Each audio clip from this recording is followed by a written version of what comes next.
A COVID-positive child under the age of 2 has sadly passed away.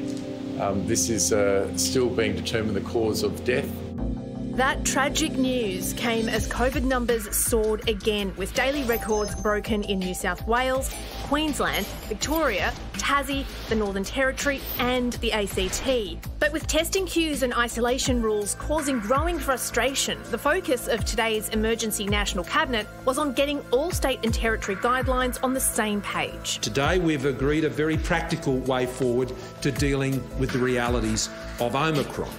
That agreement will see close contact defined as spending 4 or more hours with a confirmed case within a household. If you're anything other than a close contact, and you're not symptomatic, you don't need to go and get a test. Now, I know this is a bit different to what you've been hearing over the last couple of years. That's the gear change. Those who test positive will now have to isolate for only 7 days from the day of their PCR result. If they return a negative rapid antigen test result on day 6, they'll be allowed back into the community. Close contacts will be under the same requirements from the date of exposure.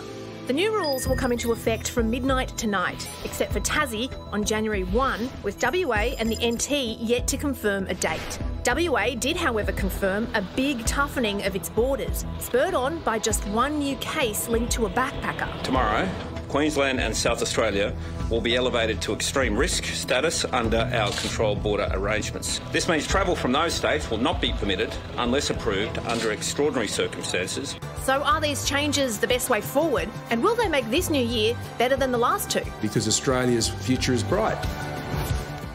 Well, Jane Holton is the chair of the Coalition for Epidemic Preparedness Innovations and joins us now. Jane, it's obviously been a frustrating time for so many Australians. Do you think these changes will bring some relief or maybe more confusion? No, I'm really pleased that they've taken this decision today, that we have 5 states and territories who are going to adopt a common definition of a close contact. Firstly, it's going to be much easier to understand, but secondly, it's a pragmatic decision that recognises that COVID's here. We want to protect the most vulnerable and obviously identify the highest risk, but we can't freeze up our entire economy and everyone's lives with something that is not going to go away. We just need to be careful and prudent. So I'm delighted. Jane, the Prime Minister was asked if these new quarantine rules would lead to more deaths. Now, he didn't answer that question. Wouldn't it be more honest for our leaders to just acknowledge that hospital numbers will go up and so too will deaths?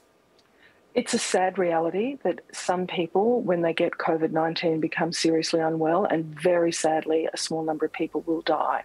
But of course, that's why we've been working so hard on vaccinating our country, and we have world-leading vaccination rates, and now we're about to have world-leading boosting rates.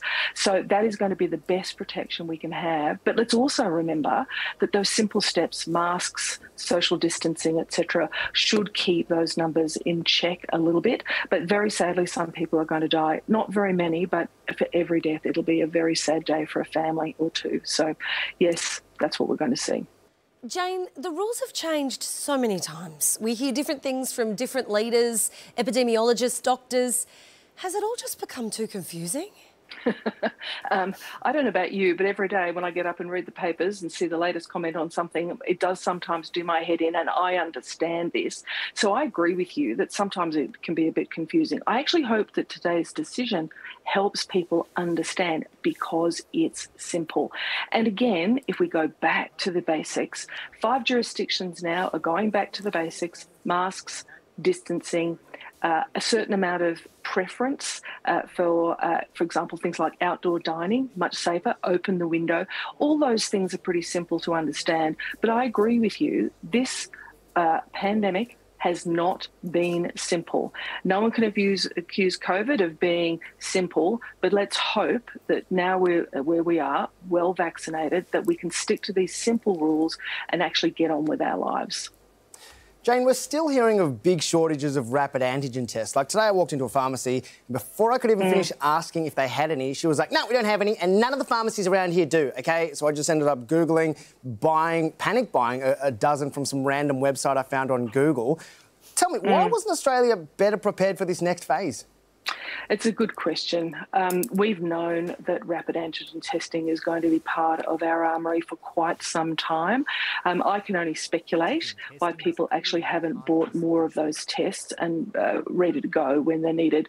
All you have to do is look at Europe, to look at what's going on in the UK. The UK government is handing them out in packs of 7 for free, so people can actually manage the virus themselves. So it's a perplexing question. Let's hope that now all these extra orders are in, that we actually will see plenty of tests available. But you're right this minute, they're a bit hard to get. But please don't panic buy. This shouldn't be another toilet paper situation. Let's just use them appropriately, make sure there are enough to go around for people who need them. You have no idea how much Lou Roll Nas has. Jane, thank you very much. Pleasure.